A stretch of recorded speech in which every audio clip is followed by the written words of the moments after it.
So what's up guys? So aron kay today is gonna butcher. Butcher so guys.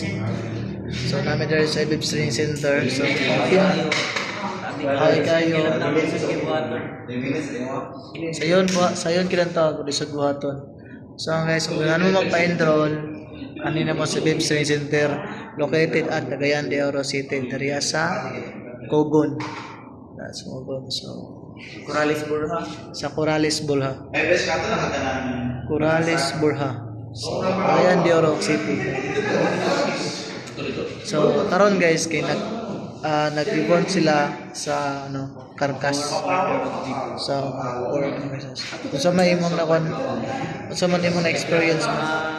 Experience kayo sa beach. So, okay, so kayo kay na cater yun nila ang tarong mga estudyante sa mga batch kay 6. Sa isa na ka-batch sa batch. Nice one.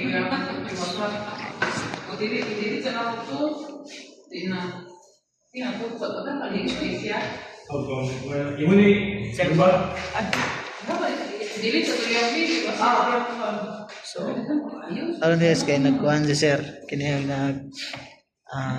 nagdibon sa beef. Makatis.